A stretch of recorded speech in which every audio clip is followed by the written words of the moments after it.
Hi hello नमस्कार सत श्री अकाल राम राम राधे राधे। कैसे हैं आप सभी लोग? आशा और उम्मीद करूंगा सभी स्वस्थ होंगे, मस्त होंगे, अपनों के साथ होंगे और जबरदस्त होंगे। चलिए इस सेशन को और बेहतरीन बनाने के लिए काफी मशक्कत के बाद ये क्वेश्चन सेशन आपके लिए आया है। समय समय पर ये सेशन आपके लिए आता रहेगा। बिल्कुल गार्गी, हाँ वेरी गुड। क्या भैया हाउसिंग बोर्ड की क्या चर्चाएं कर रहे हैं आप सुबह पहले? जी हाँ दोस्तों, देखिए कोई भी डिपार्टमेंटली एग्जाम होता है ना, वो वास्तव में बहुत फास्ट प्रोसेस के साथ होता है। आपको बता दूं, शायद या तो आपने फॉर्म उस समय फिल किया नहीं होगा या अपनी मुलाकात उस समय थी नहीं। जेडीए के अंदर एक वैकेंसी आई थी, जेडीए के अंदर वैकेंसी आई थी असिस्टेंट अकाउंट ऑफिसर की। इनकी 3 महीने के अंदर नहीं, 3 महीने भी नहीं लगे, जहां तक सब कुछ फॉर्म भरना, एग्जाम लगना, ज्वाइनिंग देना। मेरे मित्र का वहां ज्वाइनिंग है तो वो कह रहा था कि वही 3 महीने से भी कम समय लगा। उसी प्रकार आवासन मंडल में भी। दूसरी बात यह है कि अगर एग्जाम टाइम देखो समय कम मिला है तो सबको मिला है यार, कोई हमें स्पेशल थोड़ी ना मिला है। तो देखो कंपटीशन, वो वहां पर भी चीजें सेटल होंगी कि नहीं होंगी उनकी बात करते हैं। चलिए, तो आज रक्षाबंधन की आप सभी को ढेरों शुभकामनाएं। सुबह तो रक्षाबंधन का फेस्टिवल आप मना नहीं रहे होंगे क्योंकि शाम का मुहूर्त है 9 बजे से बाद का। तो देखिए जीवन में जो ये होते हैं ना चीजें, अच्छी बुरी मुहूर्त वगैरह, इनको फॉलो भी करना चाहिए। ठीक है, चलो वेरी गुड। लाइक शेयर कर दो फटाफट से, बेहतरीन तरीके से, ज्यादा से ज्यादा लाइक शेयर करें, बहुत जबरदस्त तरीके से। ठीक है, पहले क्वेश्चन की तरफ बढ़ते हैं। पहला क्वेश्चन से पहले आप सभी का वेलकम है। उसके बाद पहला क्वेश्चन ध्यान से देखिए, आ जाओ भैया ध्यान से देखो। है गुरुजी, ध्यान से देखें क्या? बिल्कुल ध्यान से देखो यार, ऐसे तो क्या ही करोगे। अर्धवार्षिकी आयु प्राप्त कर, अर्धवार्षिकी आयु प्राप्त कर जिस दिनांक को कर्मचारी को सेवा से निवृत्ति पर माना जाता है, वह दिन उसकी सेवा के रूप में किस योग्य माना जाता है? बताइए। अभी का भी है तो कोई ना, अभी का है तो अभी का भी ठीक है। फटाफट लाइक शेयर भी कर दे सेशन पर जल्दी से जल्दी। हाँ देखो जल्दी से जवाब दीजिए, क्या होगा?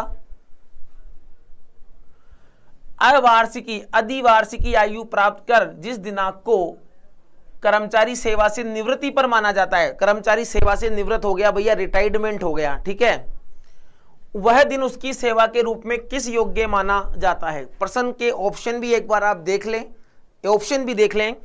अकार्य दिवस, नॉन वर्किंग डे, कार्य दिवस, वेतन के अयोग्य अवधि, नो पे डे, या उपरोक्त सभी। तो यहां पर जो सही जवाब रहने वाला है वो क्या जवाब होगा, उसी की हम यहां पर क्या करते हैं, बात करते हैं। ठीक है, आयु, एज, रिटायरमेंट की हो किसी भी प्रकार की हो, 7(1) में आयु की बात 7(1) में की है। आयु की बात, आयु 7(1) में की गई है। वह अकार्य दिवस कहलाएगा, नॉन वर्किंग डे। आपके जीवन में भी नॉन वर्किंग डे आए, मैं यही आशा और उम्मीद करता हूं कि आपके जीवन में भी नॉन वर्किंग डे जल्दी से आए। वेरी गुड, हाँ ठीक है। आगे देखिए नेक्स्ट क्वेश्चन। आयु की परिभाषा राजस्थान सेवा नियम के किस नियम में परिभाषित है? आयु की परिभाषा राजस्थान सेवा नियम के किस नियम में है? आयु की परिभाषा बताइए। 7(1), 7(4), जल्दी से बताओ।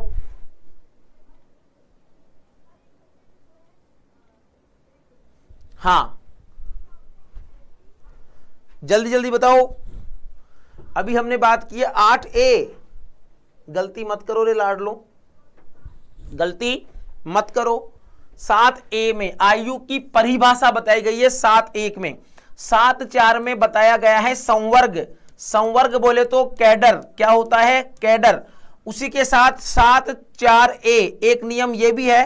7(4)(a) का भी अपने आप में एक नियम है जो बताता है चतुर्थ श्रेणी कर्मचारी के बारे में। चतुर्थ श्रेणी कर्मचारी किसके बारे में? चतुर्थ श्रेणी कर्मचारी के बारे में यहां पर बात की गई है, चतुर्थ श्रेणी कर्मचारी के बारे में। अब नियम नंबर 8 और नियम नंबर 8 है, आप लोगों को क्या जानकारी देता है यह भी आपको पता होना चाहिए। हाँ, नियम नंबर 8 और नियम नंबर 8(a),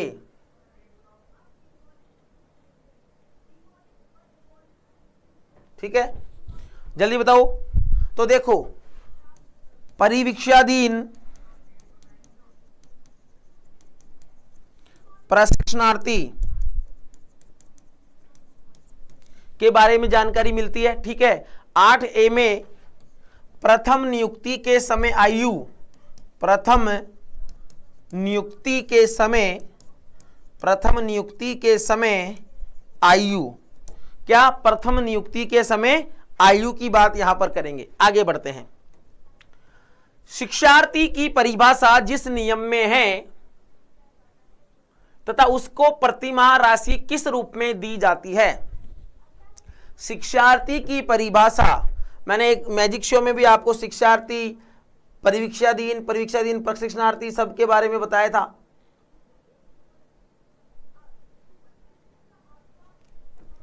बताइए।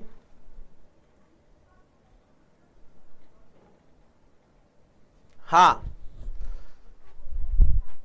डी को लॉक करें। क्या कहता है डी? देखो लाइक शेयर भी करते रहे भैया।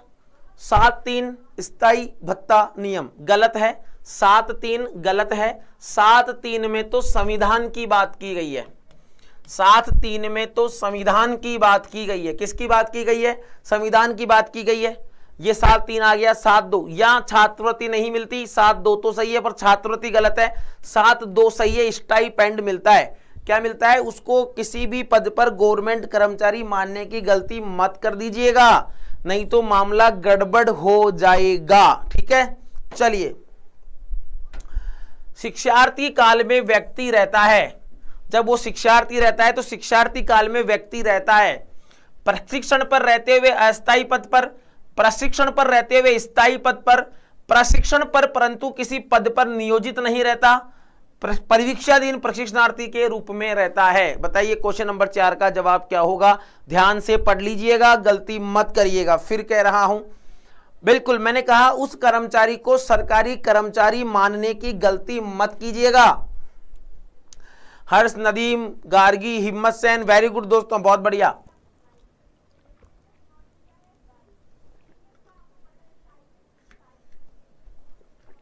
हाँ, 133 ओबीसी में विकास थोड़े नंबर कम ही है भाई। सही जवाब है प्रशिक्षण पर परंतु किसी पद पर नियोजित नहीं रहता है। भैया आप इस ऑफिस में हैं, ट्रेनिंग कर लो, जो सीखना है वो सीख लो, आप किसी पद पर आसीन नहीं है। क्वेश्चन नंबर 5 राजकीय सेवा के नियुक्ति, पदोन्नति अथवा वरीयता के लिए प्रत्येक विशिष्ट सेवा के लिए नियम बनाए जाते हैं। उस विशिष्ट सेवा को क्या कहते हैं? नहीं होगा 17 तारीख को, टेंशन मत लो तुम। उसे क्या कहा जाता है? हाँ, 150 एक्समैन, अच्छे नंबर है भाई।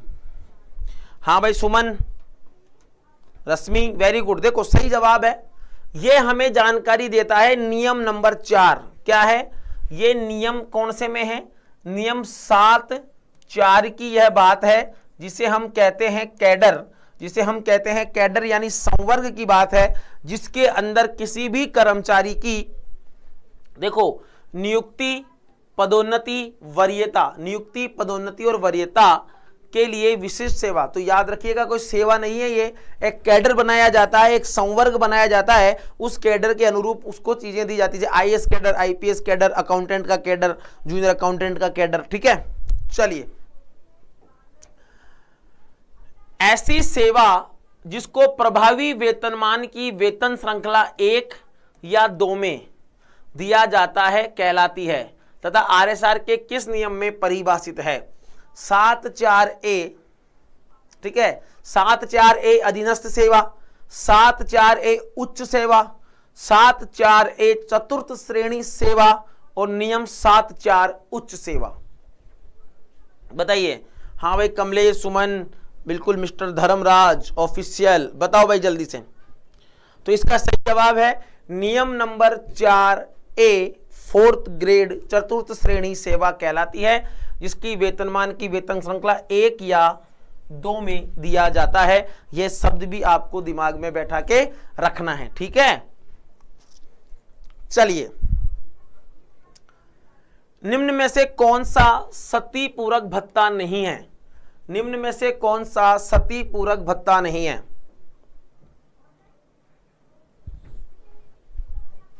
बताइए।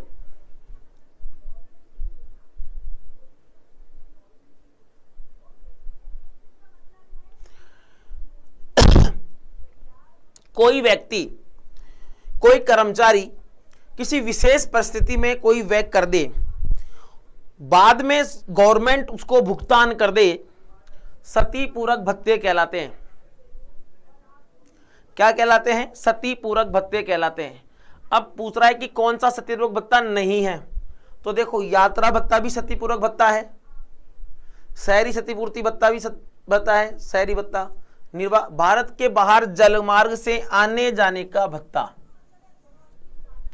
भारत से बाहर जलमार्ग से आने जाने का भत्ता इसमें शामिल नहीं है। और एक होता है सत्कार भत्ता, यह भी इसमें शामिल नहीं है। सत्कार भत्ता और जलमार्ग से आने जाने का जो भत्ता है, नमस्कार, वो इसमें शामिल नहीं है। तो याद रखिएगा, सत्कार भत्ता और भारत से आने जाने का सतीपूरक भत्ते की परिभाषा नियम नंबर 7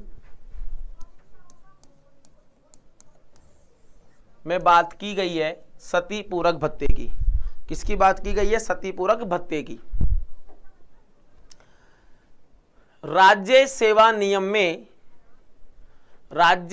नियम में सक्षम प्राधिकारी की सूची किस परिशिष्ट में दी गई है? राज्य सेवा में सक्षम प्राधिकारी की सूची किस परिशिष्ट में दी गई है? बताइए। परिशिष्ट 11, परिशिष्ट 15, परिशिष्ट 8, परिशिष्ट 9, किस में दी गई है? हाँ, लाइक शेयर करो, जल्दी से बताओ। राज्य सेवा नियम में कौन से परिशिष्ट में सक्षम प्राधिकारी की बात की गई है? सक्षम प्राधिकारी वह होते हैं जिन्हें राज्यपाल द्वारा शक्तियां प्रदान जिन्हें राज्यपाल के द्वारा शक्तियां प्रदान की गई है। ठीक है, हाँ। परिशिष्ट 9 व RSR वॉल्यूम सेकंड में, RSR वॉल्यूम सेकंड में, और सक्षम प्राधिकारी की बात की जाएगी नियम नंबर 7(6) में। किसमें की जाएगी? नियम नंबर 7(6) में यह बात की जाएगी। तो ठीक है, तो राज्य सेवा नियम RSR वॉल्यूम सेकंड में, परिशिष्ट 9 में, नियम नंबर 7(6) जिन्हें राज्यपाल द्वारा शक्तियां प्रदान की गई हो। संचित निधि से आशय है संविधान के अनुच्छेद 261(1) में वर्णित निधि, 266(2) में वर्णित निधि, 266(1) में वर्णित निधि और 267(1) में वर्णित निधि। बताओ।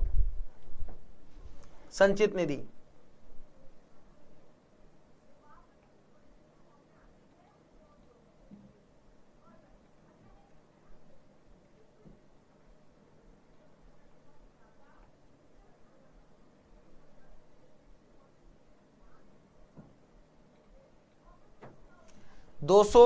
सही है। कई बार ये क्वेश्चन आ चुका है, कई बार हम इसकी प्रश्न की बात भी कर चुके हैं। सही जवाब है 266(1) में, 266(1) में संचित निधि की बात की गई है। ठीक है, संचित निधि की बात की गई है। ठीक है,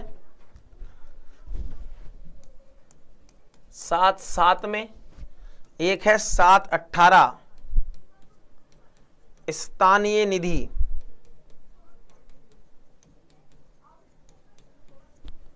कौन सी निधि? स्थानीय निधि। ठीक है, हाँ, आगे बढ़ते हैं। कर्तव्य में सम्मिलित माना जाता है। कर्तव्य में क्या सम्मिलित माना जाता है? हाँ भैया, रोजाना ही करवाते हैं।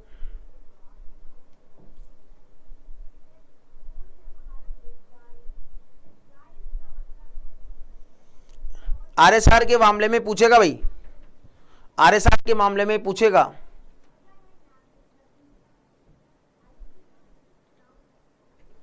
हाँ,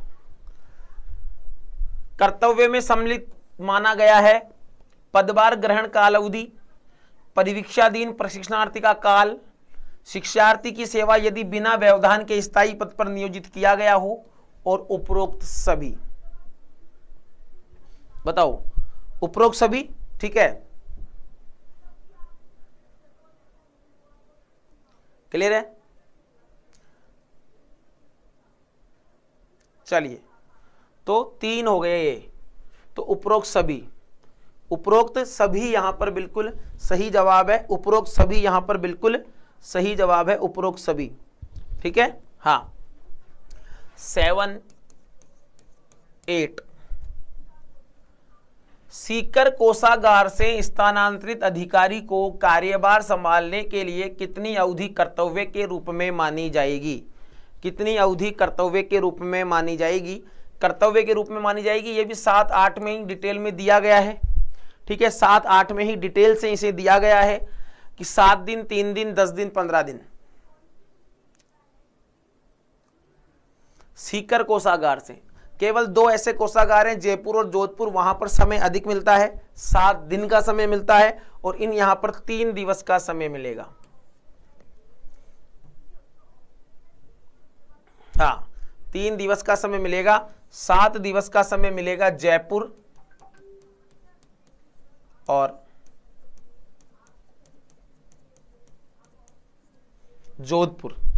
जयपुर और जोधपुर के लिए 7 दिन का समय मिलेगा, और बाकी जितने भी कोषागार हैं उनके लिए 3 दिन का समय मिलेगा। राजस्थान सेवा नियम में शुल्क को कहां परिभाषित किया गया है? राजस्थान सेवा नियम में शुल्क को कहां पर परिभाषित किया गया है? शुल्क को कहां पर परिभाषित किया गया है, बताओ।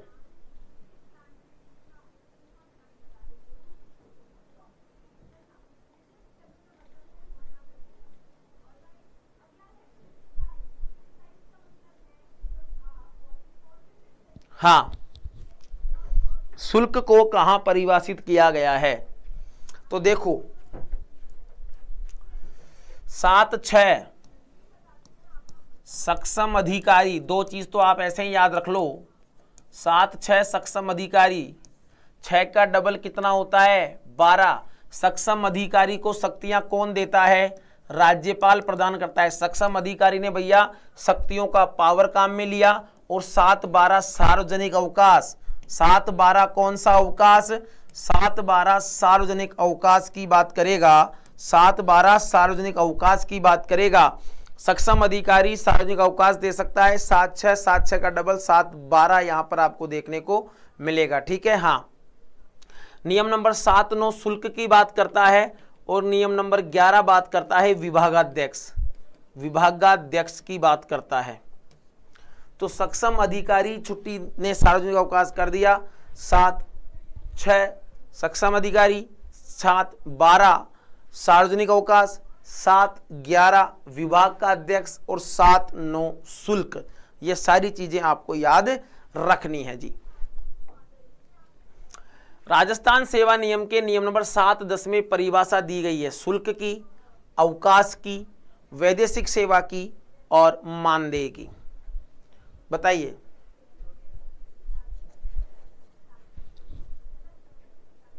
सात 10 में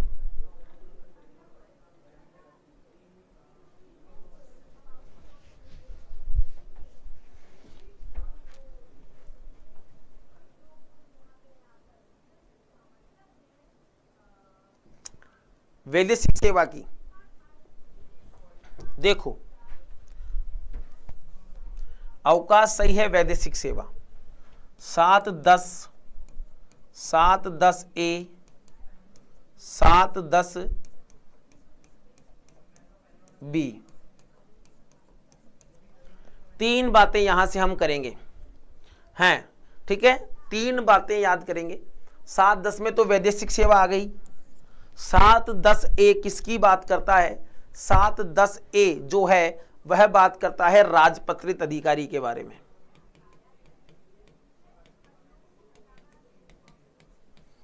गजेटेड ऑफिसर के बारे में कि किसको राजपत्रित अधिकारी माना जाएगा। 7-10B अर्ध वेतन अवकाश,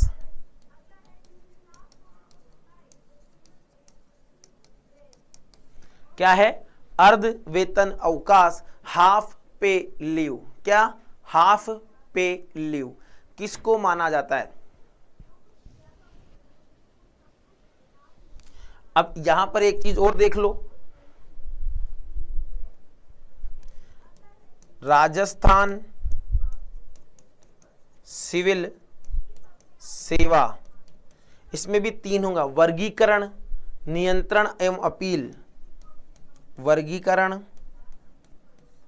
नियंत्रण एवं अपील। राजस्थान सिविल सेवा वर्गीकरण नियंत्रण अपील नियम 1958, नियम 1958 की अनुसूची 1 में किसकी परिभाषा दी गई है? राजपत्रित। परिभाषा मतलब इसके अंतर्गत जो जो भी व्यक्ति हैं वो सब राजपत्रित कहलाएंगे। 1985 नहीं है भैया, 1958 है, गलती मत करो। राजपत्रित अधिकारी को राजस्थान सेवा नियम के किस नियम में परिभाषित किया गया है? बताओ। राजपत्रित अधिकारी को राजस्थान सेवा नियम के किस नियम में? 10(10)(a), 7(11) या 7(1)? 7(11) मैंने अभी आपको बताया विभागाध्यक्ष की बात करता है, 7(1) आयु की बात करता है, 7(10) नहीं होगा, 7(10)(a) होगा। राजपत्रित अधिकारी 7(10)(a) में है, 7(10) में वैदेशिक सेवा की बात की जाएगी, फॉरेन सर्विस। सार्वजनिक अवकाश राजस्थान सेवा नियम के किस नियम में परिभाषित हैं? सार्वजनिक अवकाश, सार्वजनिक अवकाश वापस बता रहा हूं, वापस फिर मत कहिएगा, याद ये 7 है, 7 के सब नियम। 6 मैं सक्षम अधिकारी, दुगना 12 सार्वजनिक अवकाश कर दिया। क्या कर दिया? सार्वजनिक अवकाश कर दिया। इन दोनों के बीच में 11 इसको भी बताया है विभागाध्यक्ष को, भैया कल छुट्टी रहने वाली है। कल क्या रहने वाली है? कल छुट्टी रहने वाली है। आंसर है 7(12). 7(12) एक नहीं, 7(13) भी होता है। 7(13), 7(13) में है मानदेय। 7(13) में क्या है? 7(13) में है मानदेय। वेरी गुड दोस्तों, फटाफट सेशन को लाइक शेयर करें जबरदस्त तरीके से। सार्वजनिक अवकाश घोषित करने की कौन सी विधि नियमों में नहीं है? सार्वजनिक अवकाश घोषित करने की कौन सी विधि नियमों में नहीं है?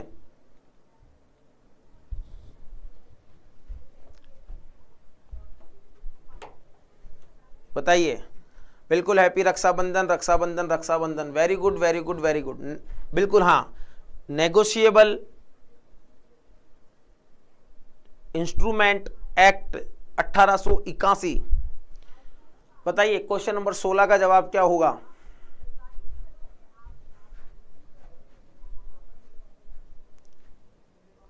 नेगोशिएबल इंस्ट्रूमेंट एक्ट के अधीन घोषित अवकाश, राजकीय विज्ञप्ति के माध्यम से घोषित अवकाश, कार्यालय आदेश द्वारा घोषित अवकाश जिसका एक्ट में प्रावधान हो।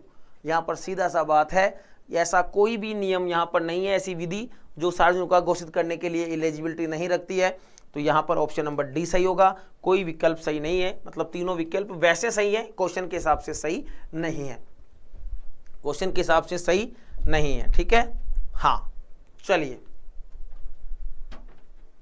राजस्थान सेवा नियम की परिभाषा 7(15) में, सार्वजनिक सेवा नियम की परिभाषा 7(15) में निम्न में से कौन सा अवकाश की श्रेणी में नहीं है? अध्ययन अवकाश, अदेय अवकाश, आकस्मिक अवकाश? बताइए। ठीक है, बताओ। तो देखो नियम नंबर 7(15) किसकी बात करता है? अवकाश की बात करता है। कुल अवकाश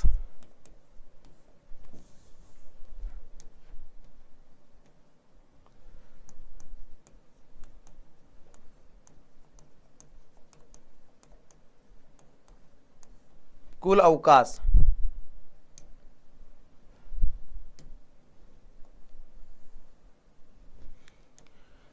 कितने प्रकार के अवकाश माने गए हैं? कुल मिला के 13 प्रकार के अवकाश हैं।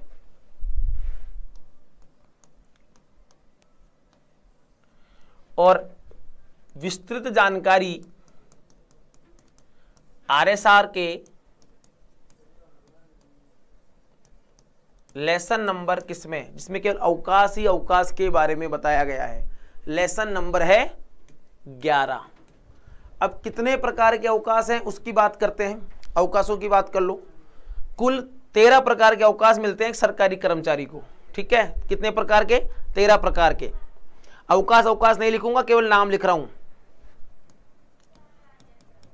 उपार्जित अवकाश, अर्धवेतन अवकाश, अधेय अवकाश, ठीक है,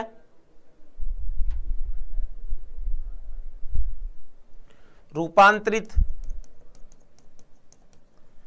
विशेष चिकित्सा,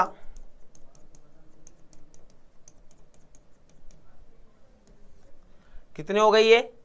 1 2 3 4 5 विशेष चिकित्सा अवकाश, ठीक है। हाँ,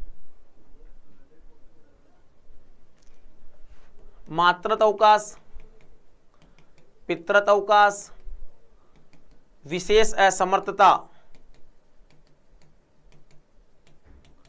अवकाश, 5 6 7 8 विशेष असमर्थता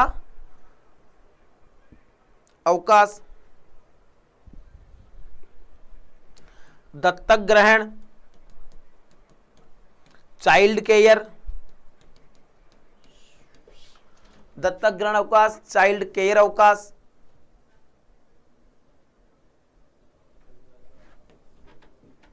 अध्ययन अवकाश,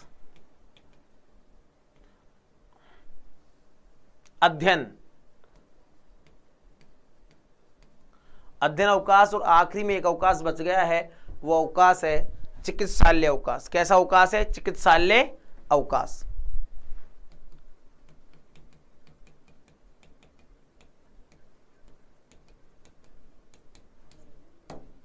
चिकित्सालय अवकाश, हाँ, ठीक है।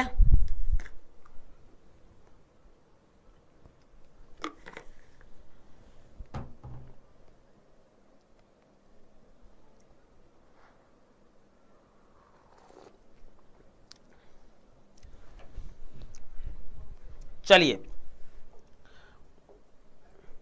अब देख लो इसमें कौन सा अवकाश नहीं है। कौन सा अवकाश नहीं था? आकस्मिक अवकाश। राज्य कर्मचारी जब अवकाश पर रहता है, राज्य कर्मचारी जब अवकाश पर रहता है तो मासिक वेतन किस रूप में प्राप्त करता है? हाँ बताइए, राज्य कर्मचारी जब अवकाश पर रहता है तो मासिक वेतन किस रूप में प्राप्त करता है?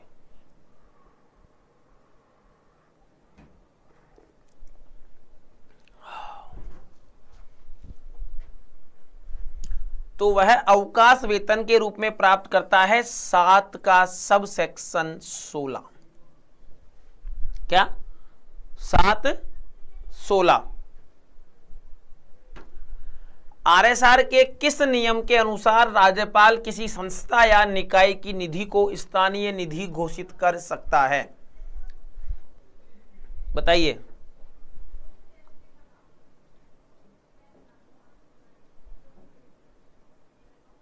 हाँ जल्दी जल्दी बताओ।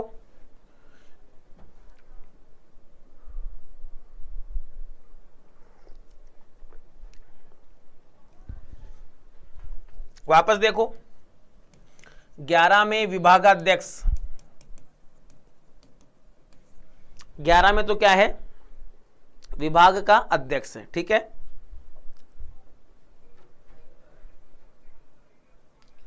18 के 18 ख, तो यहां पर होगा 18 ख। नियम 7 19 एमी, यानी मंत्रालयिक कर्मचारी,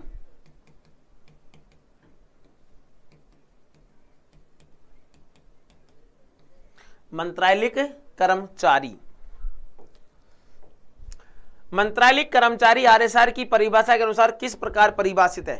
मंत्रालयिक कर्मचारी कौन होता है बताओ। देखे पढ़ो, ऑप्शंस पढ़ो सारे। मंत्रालय के अधीन कर्मचारी, जो लिपिक वर्ग का कार्यकर्ता हो, जो सचिवालय सेवा कर्मचारी हो, राज्य सेवा का अधिकारी हो।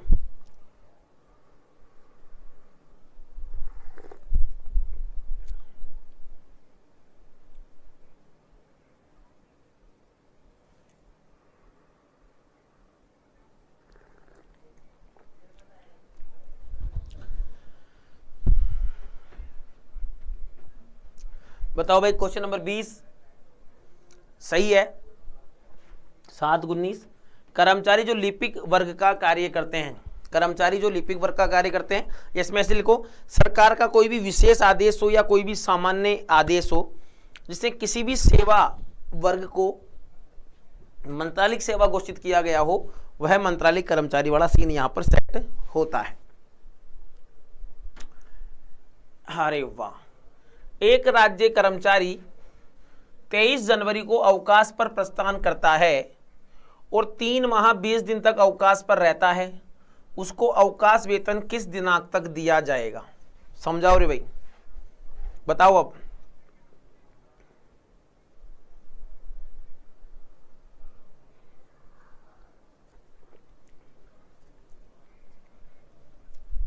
बताओ।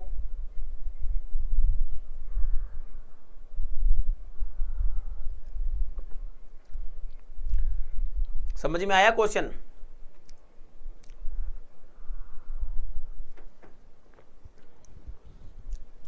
बारह मई और लगाओ दिमाग। हाँ भाई नदीम, 11 मई, वेरी गुड। अरे 2 ही लगाएंगे क्या दिमाग, और बाकी क्या करेंगे? हवन करने के लिए आएंगे यहाँ पे। रश्मि ने भी कैलकुलेट किया है। बताओ। फरवरी, मार्च, अप्रैल, मई,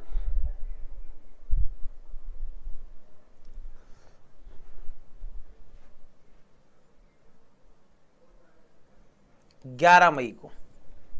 कब? 11 मई तक अवकाश पर रहेगा। कितने मई तक अवकाश पर रहेगा? 11 मई तक क्या करेगा? अवकाश पर रहेगा 11 मई तक।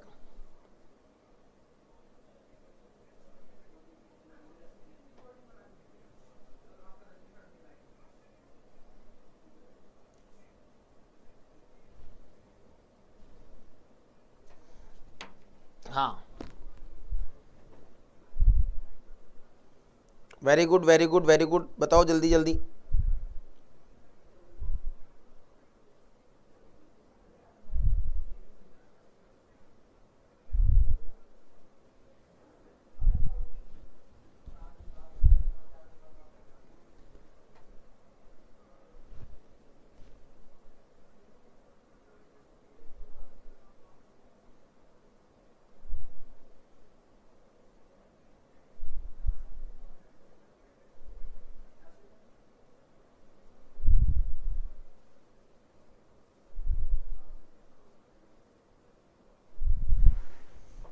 चलिए, हाँ, जनवरी, फरवरी, मार्च, अप्रैल, ठीक है। चलो आगे बढ़ते हैं। स्थायी नियोजन के कर्मचारी होते हैं। स्थायी नियोजन के कर्मचारी होते हैं मौलिक रूप से स्थायी रिक्त पद पर नियुक्त कर्मचारी, अतुबंधित कर्मचारी, शिक्षार्थी या दैनिक वेतन भोगी। बताओ किस प्रकार के होते हैं? Very good very good very good, बहुत बढ़िया। हाँ, किस प्रकार के कर्मचारी होते हैं? स्थायी नियोजन के कर्मचारी होते हैं मौलिक रूप से स्थायी रिक्त पद पर नियुक्त कर्मचारी जो होते हैं वह स्थायी नियोजन के कर्मचारी कहलाते हैं। क्या कहलाते हैं? स्थायी नियोजन के कर्मचारी कहलाते हैं। वेतन में राज्यपाल द्वारा विशेष रूप से वर्गीकृत भत्ता सम्मिलित होता है। वर्तमान में से निम्न में से कौन सा भत्ता वेतन के रूप में वर्गीकृत नहीं है?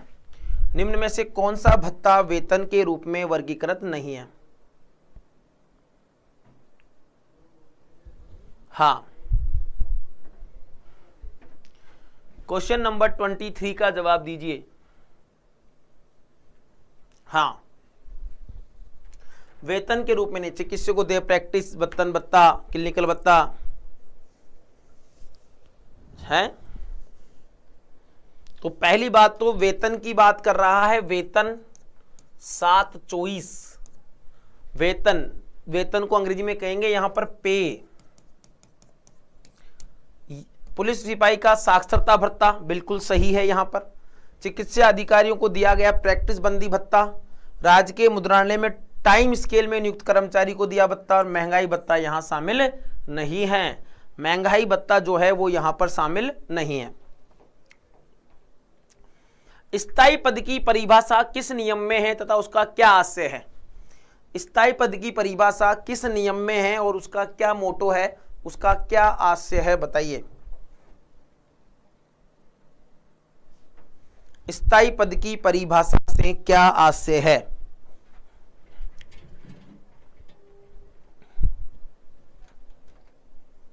स्थायी पद की परिभाषा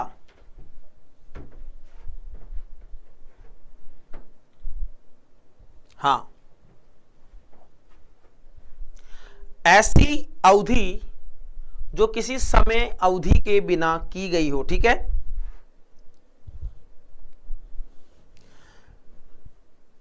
हमने एक बार पद ज्वाइन कर लिया, वो कब तक कंटिन्यू रहेगा इसका कोई पता नहीं होता है। ठीक है, इसके लिए स्थायी पद के लिए एक वेतन श्रृंखला होती है जो निश्चित होती है। ठीक है,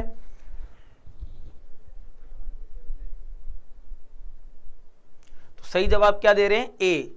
नियम 726, जिस पद के सृजन की अवधि निश्चित नहीं हो, जिस पद के सृजन की अवधि निश्चित नहीं हो वही क्या कहलाता है? स्थायी पद कहलाता है। सेवा में व्यतीत अवधि के साथ निम्न में से कौन सा अवकाश अर्जित होता है? बताइए। हाँ,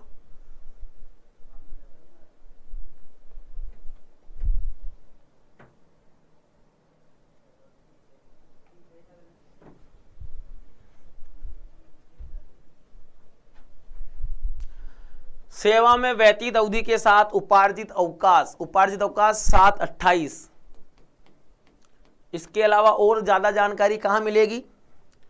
रूल 91, 92 और 94। यहां पर आंसर है उपरोक्त। ए व बी दोनों सही जवाब है। A and B are A correct answer. A और बी दोनों यहां पर सही जवाब है, ए एंड बी। अगला क्वेश्चन, कल्पना के आधार पर, किसके आधार पर? कल्पना के आधार पर नियत वेतन आरएसआर के अनुसार क्या कहलाता है? कल्पना के आधार पर।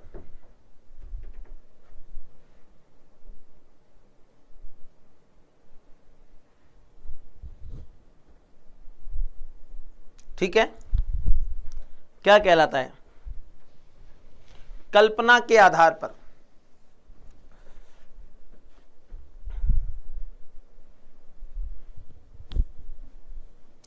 मान लो कोई व्यक्ति है, उसको किसी पद पर बैठाया है। ये मानो कि अगर ये व्यक्ति स्थायी रूप से कार्य करता तो इस पद के अनुसार उसे क्या वेतन दिया जाता, ये कल्पना की जाती है और वही पद का परिकल्पित वेतन कहलाता है। नियम नंबर 729। वही क्या कहलाता है? पद का परिकल्पित वेतन कहलाता है। हो, हैप्पी रक्षाबंधन, बहुत बढ़िया भाई। दोस्तों आज रक्षाबंधन पर जूनियर अकाउंटेंट की जो टेस्ट सीरीज 399 में है उस पर आपको 11% का डिस्काउंट देखने को मिलेगा। कितने परसेंट का? 11% का डिस्काउंट है। 28, 29 और 30 कल तक चलेगा, ये नहीं आज तक ही चलेगा। 28, 29, 30 आज तक ही चलेगा, राखी तक ही।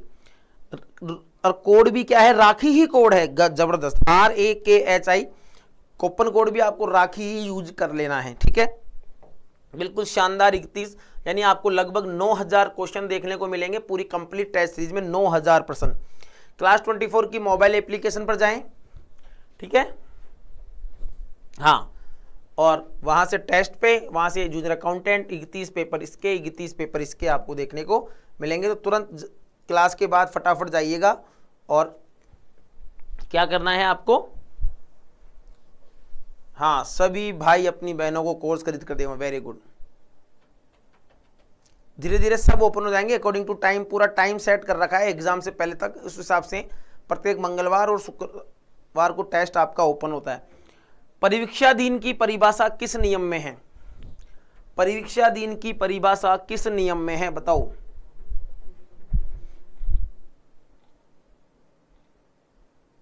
परिवीक्षाधीन की परिभाषा किस नियम में है?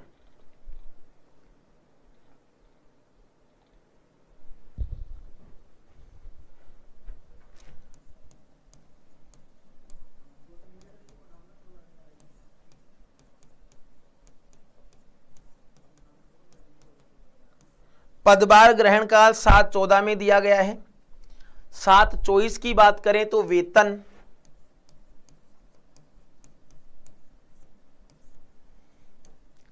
7-30 की बात करें परिवीक्षाधीन,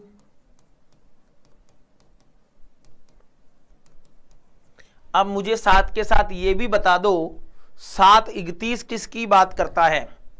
7-31 जो है वो किसकी बात करता है, जल्दी से बताओ।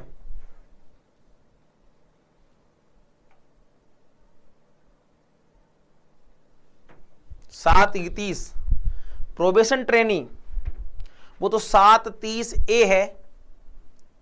7-31 कहता है विशेष वेतन,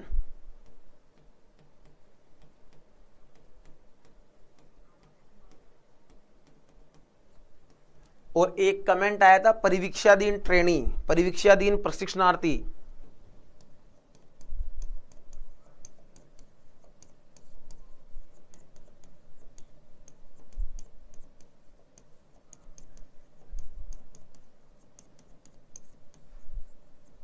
परिवीक्षाधीन प्रशिक्षणार्थी यह है 7-30A में, किसमें है?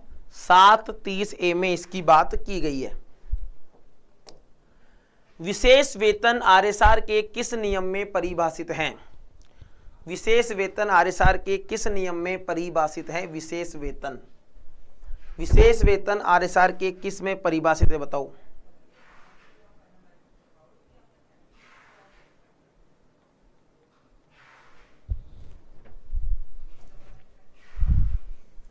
सात 31 में, 7-24 में वेतन यानी पे की बात की गई है। 7-27 में व्यक्तिगत वेतन,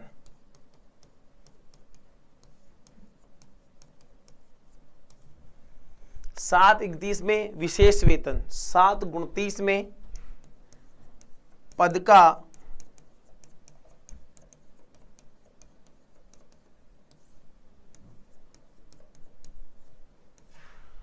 का परिकल्पित वेतन, सारे वेतनों से संबंधित है। 24, 27, 29, 31, 24, 27, 29 और 31। कर्मचारी को निर्वाह अनुदान किस अवधि में दिया जाता है? कर्मचारी को निर्वाह अनुदान किस अवधि में दिया जाता है? अवकाश काल में, विश्राम काल में, निलंबन काल में, या पद स्थापन आदेशों की प्रतीक्षा में? APO, awaiting posting order. निर्वाह अनुदान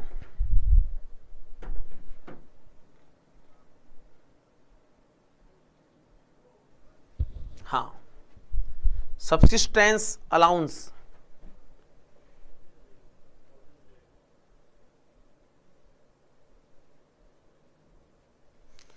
जब किसी कर्मचारी को निलंबित कर दिया जाता है तो वह कोई कार्य नहीं करता है तो उसको पूर्ण वेतन नहीं दिया जाएगा।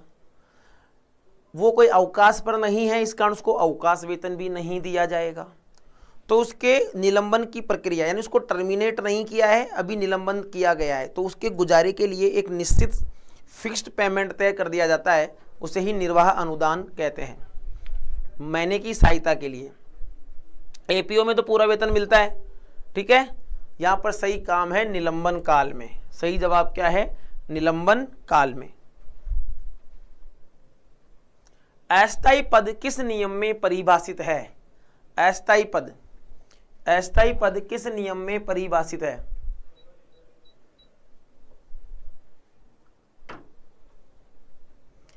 अस्थायी पद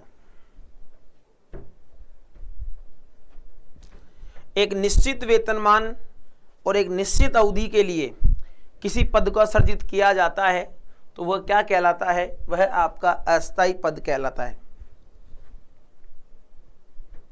क्या कहलाता है?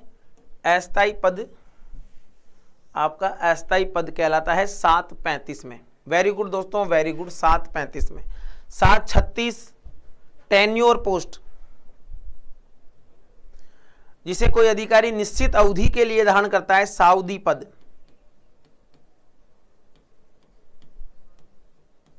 कौन सा पद? सावधि पद।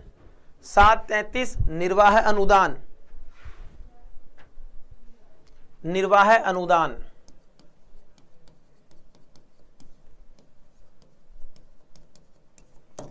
इनको क्या ग्लूकोन-डी पिलाएंगे दम दम के लिए? सावधि पद किस नियम में है? ये चैप्टर पूरा कंप्लीट हो जाएगा आज आपका।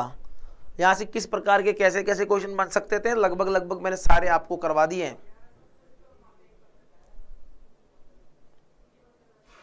हाँ, तो सावधि पद की मैंने बात की है। 736 टेन्योर। दो भिन्न कैडर के अलग अलग पदों के वेतनमान समान हो तो क्या कहलाते हैं? बताइए।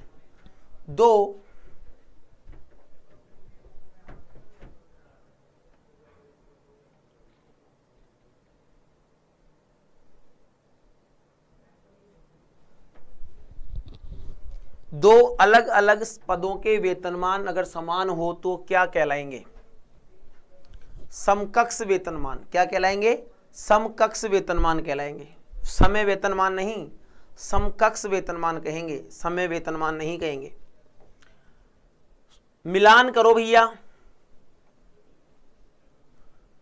स्थायी पद नियम 726, अस्थायी पद नियम 735 और सावधि पद नियम 736 को। निश्चित समयावधि के लिए स्वीकृत पद ऐसे पद जिसकी समयावधि निश्चित नहीं हो, ऐसे पद जिस पद पर लगाए गए व्यक्ति की अवधि निश्चित हो। बताइए। हाँ, जल्दी से बताओ।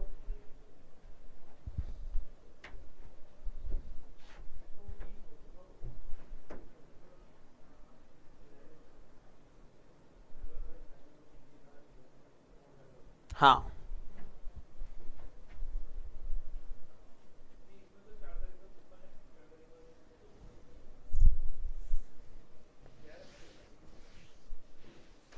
देखो अब यहां पर चर्चा करते हैं कि अस्थायी पद कौन सा होगा भाई? जवाब सबका 2 1 3। शीतल, वेरी गुड।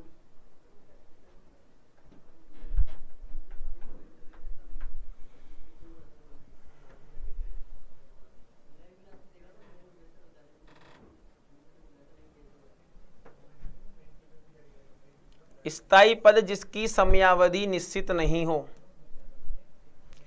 स्थायी पद जिसकी समयावधि निश्चित नहीं हो। अस्थायी पद जो निश्चित समयावधि के लिए स्वीकृत पद। और सावधि पद ऐसे पद जिस पद पर लगाए गए व्यक्ति की अवधि निश्चित हो। तो 2 1 3।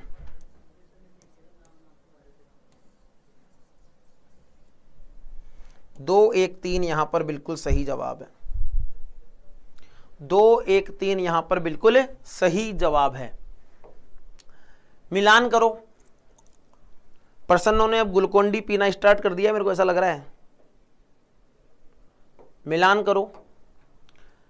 वेतन, मूल वेतन, व्यक्तिगत वेतन, विशेष वेतन।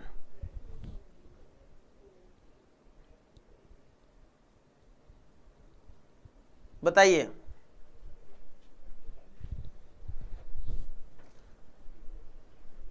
वेतन, मूल वेतन, व्यक्तिगत वेतन, विशेष वेतन।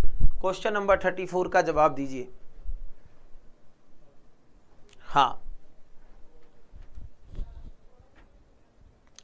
वेतन 7/24 में, यानी पहले में गए और एक ही ऑप्शन में है पहले में गए। मूल वेतन,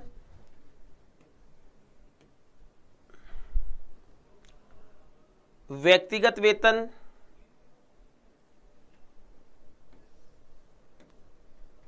तो ये क्या हो गया, पहले में गए, दूसरे में कै, तीसरे में घ और चौथे में ख। ग क ग ख। हाँ, तो क्या है इसका जवाब? Option number C is a perfect answer. परिवीक्षाधीन प्रशिक्षणार्थी काल में कर्मचारी माना जाता है।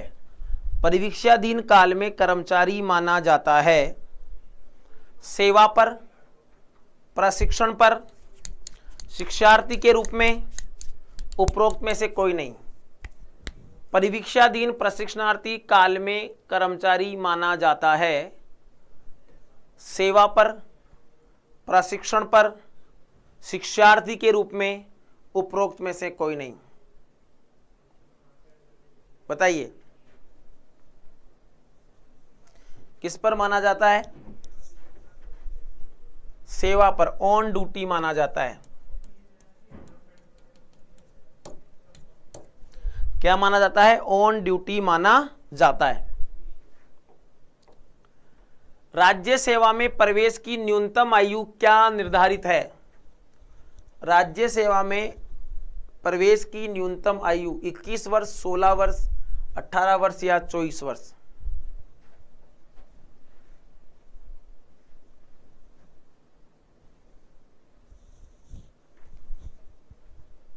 राज्य सेवा में प्रवेश की न्यूनतम आयु, बहुत अच्छा क्वेश्चन है ये।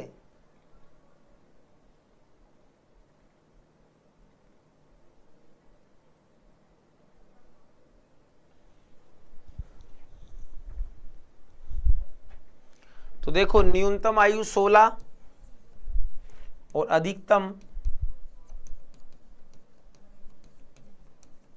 40 साल। अधिकतम 40 साल, ठीक है। हाँ,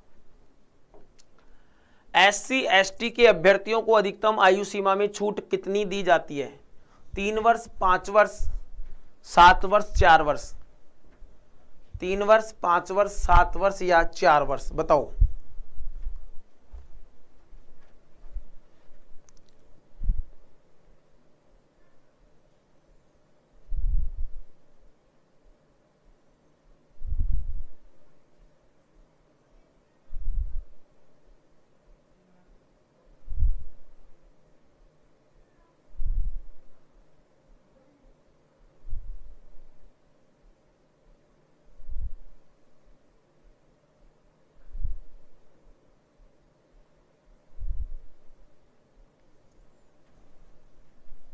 हाँ, सबको पता है कितने वर्ष की छूट दी जाती है? 5 वर्ष की छूट दी जाती है। कितने वर्ष की? 5 वर्ष की छूट दी जाती है। सेवा में प्रथम नियुक्ति के समय उच्च सेवा में किसी पद पर नियुक्ति पर आयु की जांच के लिए प्रमाण पत्र मान्य हैं। नियम 8 के अनुसार बताइए। मैट्रिक या समकक्ष प्रमाण पत्र, ड्राइविंग लाइसेंस, पासपोर्ट, उपरोक्त सभी। सेवा में प्रथम नियुक्ति के समय उच्च सेवा में किसी पद पर नियुक्ति की जांच, आयु की जांच के लिए। क्वेश्चन नंबर 38 का जवाब बताओ। तो मैट्रिक या समकक्ष का प्रमाण पत्र। यदि किसी व्यक्ति को सरकारी पद पर नियोजित किया जाता है, उस व्यक्ति के पास जन्म दिनांक का कोई वैध दस्तावेज नहीं है, तो वह व्यक्ति मात्र अपने जन्म का वर्ष बताए तो उसकी जन्म दिनांक 1 जनवरी से मानी जाएगी, 1 जुलाई से मानी जाएगी, कैसे मानी जाएगी बताइए।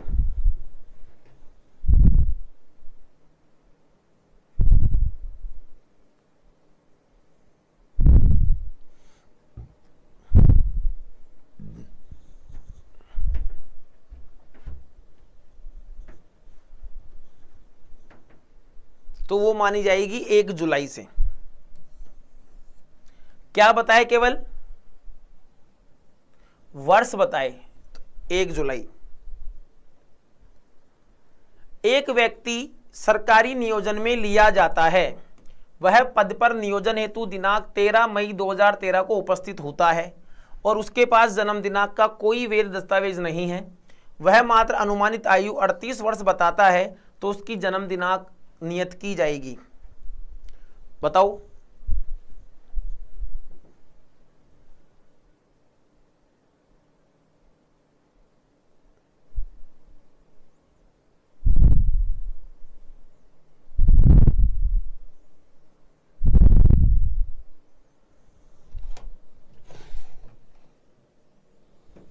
तो उसकी जन्म दिनांक नियत की जाएगी।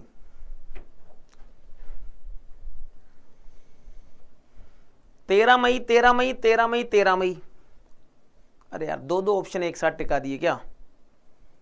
चलो ये इन दोनों को एक ही मान लो, एक को हटा दो।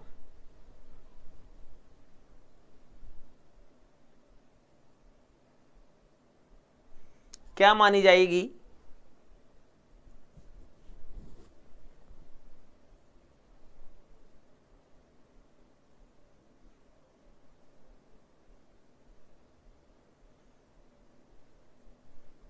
तो 13 मई 1975 मानी जाएगी। 13 मई 1975। नवीन नियुक्ति पर स्वास्थ्य प्रमाण पत्र देना अनिवार्य होगा। नवीन नियुक्ति पर स्वास्थ्य प्रमाण पत्र देना अनिवार्य होगा।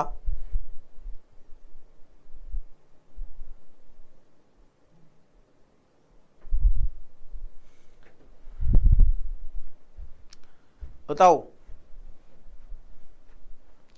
स्थायी पद पर नियुक्ति, अंशकालीन पद पर नियुक्ति, अस्थायी पद पर नियुक्ति, सभी पर देना होगा। डी ऑप्शन यहां पर बिल्कुल सही जवाब है, ऑप्शन नंबर डी। नवीन नियुक्ति पर चिकित्सा प्रमाण पत्र का प्रारूप निर्धारित है नियम नंबर 10 में, 70 में, 76 में, 83 में। नियम नंबर 10, 70, 76, 83। बताओ। नियम नंबर 10, 70, 76, 83, जल्दी से बताओ।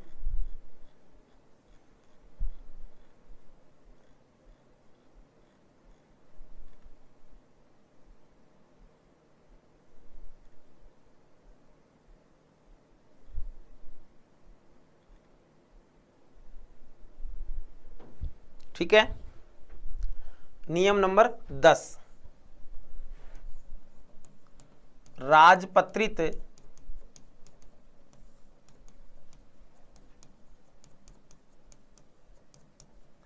कर्मचारियों के लिए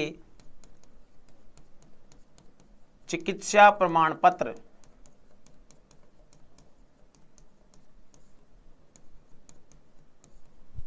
ठीक है। 76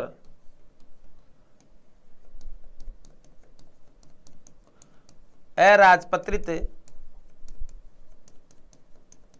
कर्मचारियों के लिए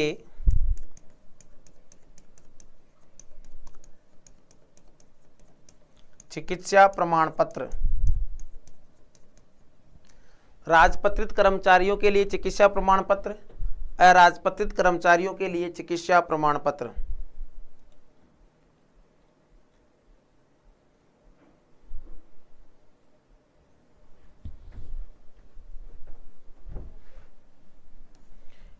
कर्तव्य पर लौटने के समय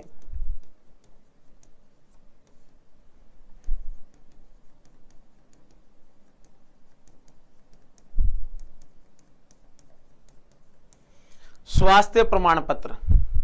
कर्तव्य पर लौटने के समय स्वास्थ्य प्रमाण पत्र। 3 माह या अधिक समय तक नियुक्त अस्थायी कर्मचारी के लिए शारीरिक स्वास्थ्य प्रमाण पत्र किस स्तर के चिकित्सा अधिकारी का मान्य होगा? 3 माह या अधिक समय तक नियुक्त अस्थायी कर्मचारी के लिए चिकित्सा अधिकारी का, निजी चिकित्सालय का चिकित्सा अधिकारी, जिला चिकित्सा अधिकारी और उपरोक्त सभी। बताइए।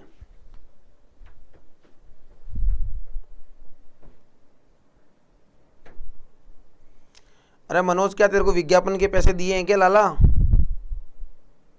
है भाई?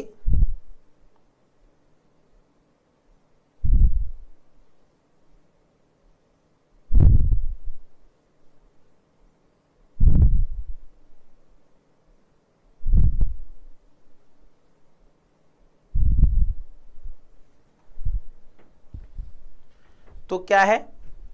उपरोक्त सभी निम्न में से किस कर्मचारी को नवीन पद पर नियुक्ति पर स्वास्थ्य प्रमाण पत्र की आवश्यकता नहीं है?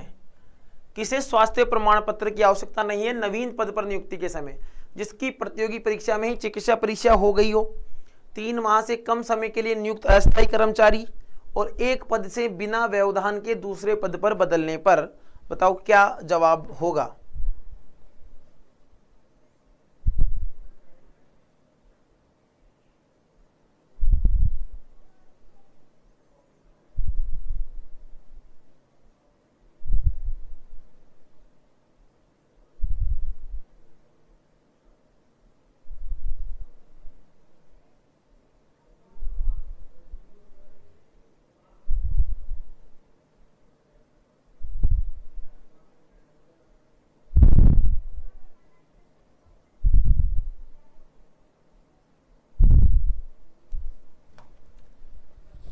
सभी का जवाब सही है, बहुत बढ़िया। राज्य सेवा की मूलभूत शर्त किस में है? राज्य सेवा की मूलभूत शर्त किस में वर्णित है? राज्य सेवा की मूलभूत शर्त जो है वह किस में वर्णित है? बताओ।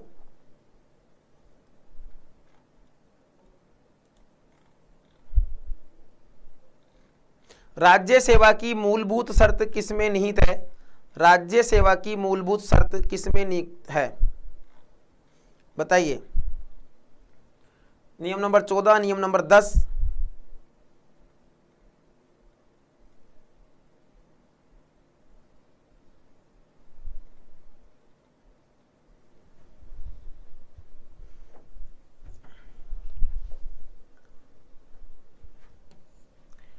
स्वास्थ्य प्रमाण पत्र। नियम नंबर 14 पदाधिकार संबंधी मूल सिद्धांत।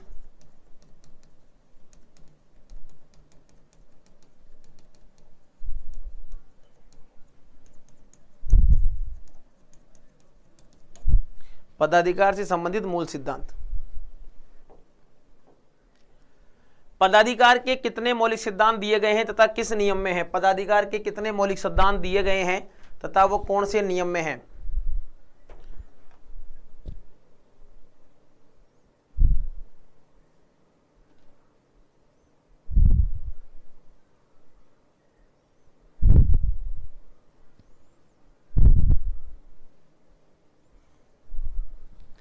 पदाधिकार के कितने मौलिक सिद्धांत दिए गए हैं?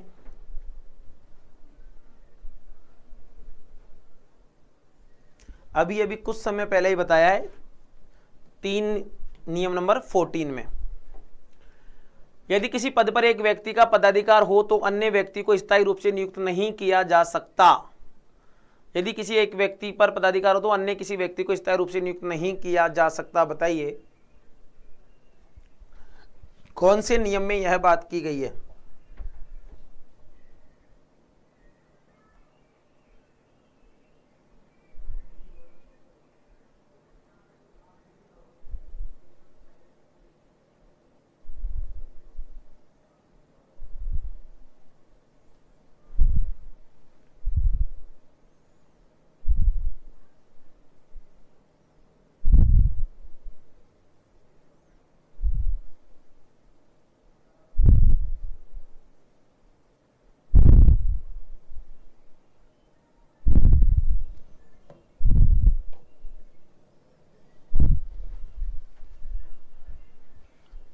हाँ,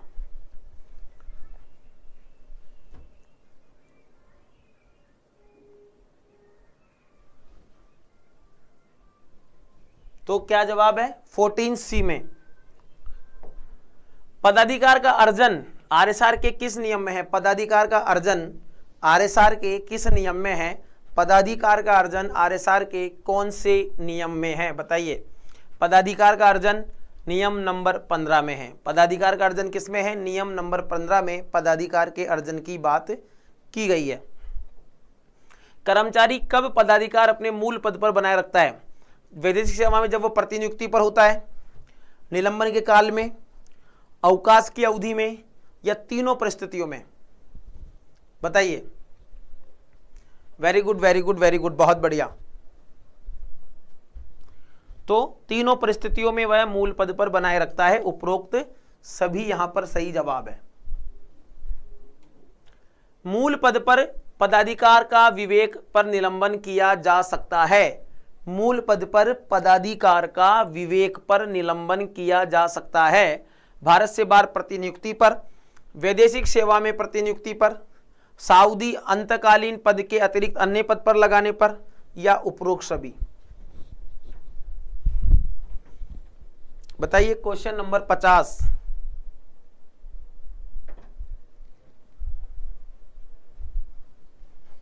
सही जवाब क्या होगा? उपरोक्त सभी यहां पर सही जवाब है। ऑल, उपरोक्त सभी। हां। पदाधिकार के आवश्यक रूप से निलंबन का प्रावधान किस नियम में निर्धारित है? पदाधिकार के आवश्यक रूप से निलंबन का प्रावधान किस नियम में निर्धारित है? 17A, 17B, 18A, 17C? बताओ भाई।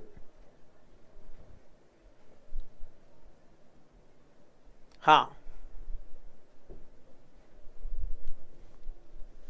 तो 17A में जब कर्मचारी का पदाधिकार निलंबित कर दिया जाता है तो वह पद रिक्त हो जाता है। उस पद पर अन्य को किस प्रकार नियुक्ति की जा सकती है? उस पद पर अन्य को किस प्रकार नियुक्त किया जा सकता है? जब कर्मचारी का पदाधिकार निलंबित कर दिया जाता है तो वह पद रिक्त हो जाता है, तो उस पद पर अन्य को किस प्रकार नियुक्ति की जा सकती है? अस्थायी नियुक्ति, अंतकालीन नियुक्ति, सावधि नियुक्ति, या पार्ट टाइम नियुक्ति? बताओ।